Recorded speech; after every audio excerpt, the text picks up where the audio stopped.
ตรงเข้าไปฟิวครับผู้มวยเราเช็คตามที่ความพร้อมของผู้มวยที่มาเร็วมาช้านะครับเราบอกแล้วว่าไม่ได้ตามบรรยากาศนะนี่คือตรงเลยเขาจัดใหม่เดี๋ยวนะว่าเขาจัดใหม่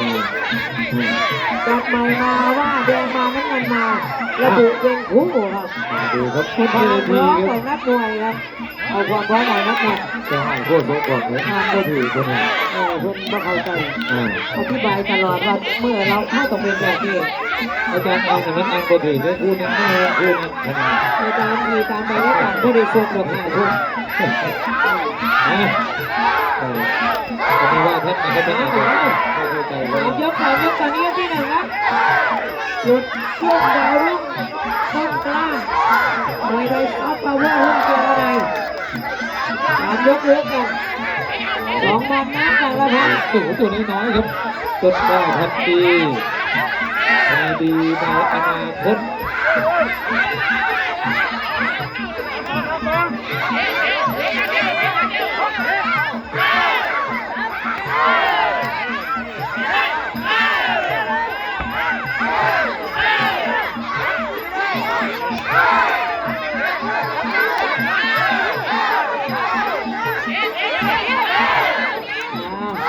โอ้ไล่แทงเลยทีเดียวโอ้ทีมงานนี่ครับ20 คนเดียวพอพี่น้องทีมงานขวากินขวาแอดสุดสมบูรณ์โอ้ดูตาแดงที่เป็นด้วยนะครับจับยันขวาซ้ายอ้าวตัวเล็กตีตัวใหญ่เลยอ้าวนี่เลยง่ายเพชรพากินเพชรพากินในของเสียท็อปน้องสนุก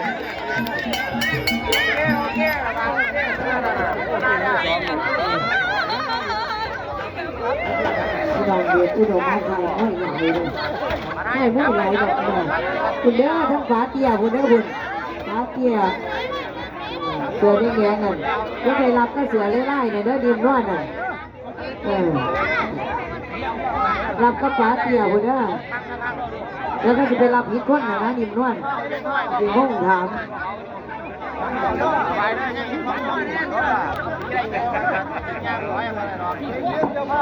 อาจารย์ยอดครับพี่น้องวันนี้ค่าดูค่าชม100 บาทครับทำเวลาได้ดีมากเลยค่ายมวยของเราเพราะว่าคู่แรกได้ชก2 ทุ่มครึ่งนี่ทุกวันนี้บอกเลยว่ายากมากๆนะคู่แรกได้ชก2 ทุ่มครึ่งนี่ขอบคุณอาจารย์วิจารณ์มวยตู้เอาละครับพี่น้องมาตามกันต่อครับยกที่ 2ครับไอ้หนูตัวน้อยเพชรพาคินกับเพชรนาคีว่ากันที่3 ยกกับ2,000 บาทแล้วคู่นี้ตำบลบวงทานกับตำบลกุดปะทายครับเจอกันกุดยางอำเภอเดชนะเราเจอกันในข้อ12กลางวันครับกลางวันที่เสมอน้อยเพชรนาคีล็อก2ครับนาคีแปลว่าพญานาคตัวเมียนะครับเพชรกับเพชรมากินกับเพชรนะธนาคารกระดองพญานาคตัวผู้เอาละครับนี่ครับเพชรนาคีผู้ใหญ่ดูนอยู่ไหนเอ่ยผู้ใหญ่ดูนทองราอาญาพิจารณาในตู้ที่ประชาสัมพันธ์ด้วยครับมาดูครับยกนี้ยก2 22 กิโลครับพี่น้องเพชรนาคีเพชรเจอเพชรครับเพชรเจอเพชรคล้ายๆกับเพชรเอาเพชรเกียร์ครับคุณเพชรเกียร์ยังไงมาคิดกับนาคีใครจะเก่งครับใครจะแต่งใครจะกล้าใครจะเป็นคนแสนในอนาคตแรงเกียร์มาตัวตอนนับความน้ำมันสุดยอดเพชรครับต่อครับเพชรนาคีอันนี้ก็เป็นนักการนักแข่งสายอะไรครับตัวที่ของเราดูว่าเกี่ยวขวาเข้าไปเพชรนาคีนายสร้างจากสุขสมบูรณ์เป็นประธานนะครับ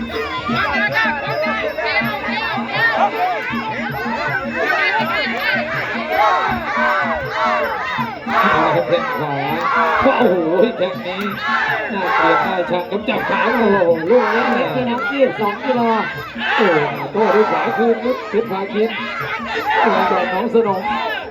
ของสมเอกศักดิ์เฉลิมเลยแล้วต่อยขวาแข้งขวามาสักครู่เดี๋ยวมาอัดกันต่อครับยกสุดท้าย ก่อนครับ อาจารย์หนุ่ยมังอำนาจและมาไกลนะครับวันนี้ คู่มวยครับวันนี้มวยเรามาเร็วครับ2 ทุ่มครึ่งครับตอนนี้คู่ที่4ครับทำเวลาได้ดีมากค่าตัวรับน้ำฝาเตี้ยครับมาจำนักประจันพีชาครับเด็กเข้าใจครับทุนการศึกษากับคุณหมอสมควรครับนี่ธรรมลงบอกให้แยกแยะนะครับหัวหน้าคณะนักมวยค่าตัวอยู่กับฝาเตี้ยตรงโซฟามัดจำอยู่ที่อาจารย์พีชาตรงนี้ทุนการศึกษาอยู่ที่คุณหมอสมควรเอาตามนั้นนะครับมันจะได้ไม่สับสนกันรับเป็นจุดๆไปครับเอาบนเวทียกสุดท้ายครับรับเฉพาะผู้ชนะเด้มันจำนั้นเพราะเป็นว่าผู้แพ้กับว่ารับเด้นึกว่าเข้าใจกันที่กาต้องให้บอกว่านั่นอยู่บ่เอาจะผู้ชนะมารับเพราะเป็นผู้แพ้ว่าเราเนี่ยสุดท้ายครับท่านผู้ชมครับยกที่3แล้วไอ้หนุ่มคนน้อยจะติดต่อท้ายครับสมบูรณ์ครับกับนักชกจากหนองสนมดูแล้วยกสุดท้ายดูครับตัวใหญ่กว่าสูงกว่าเล็กน้อยนะครับเพชรบาคินเพชรขอบคุณผู้ใหญ่เกี้ยรู้สึกกันบ้างครับวันนี้ก็มีโรเบิร์ตนะครับเจอกับเพชรพันล้า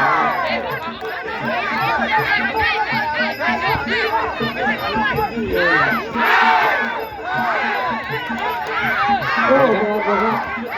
ไล่เตะแล้วครับตอนนี้ดันสุดนะครับโรเบิร์ตกับลิงลมเป็น10ครับลิงลมไม่เป็น10ครับตัวนั้นจะไล่กันในช่วงหมดผู้สำคัญได้ลิงลมกับซุปเปอร์แมนนี่เป็นที่10นะครับเตะขาครับนี่ครับโชคยาวสุขสมบูรณ์ครับทุกคนตัวนี้กว่าทีเข้าไปพี่น้องก็พยายามมาเรื่อยๆในวันนี้เราเยอะๆเลยประมาณ3 ทุ่มก็ครบแน่นอนทุกท่ายก็เริ่มพยายามมาเรื่อยๆครับผมเลยว่าขึ้นหน่อยเราไล่เรียงตามที่ใครมาเดียวมาช้านะมาช้าก็ต้องถูกเวลาตามที่ท่านมาช้านะครับไป3 ยกครับรอผลอย่างเป็นทางการครับเข้ามุมก่อนเลยเข้ามุมก่อน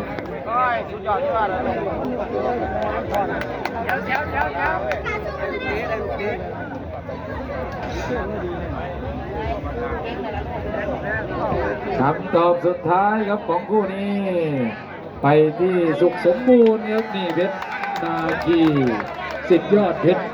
ดีด้วยครับหรือว่าณเรืองชัยนะครับมาครับคู่ต่อไป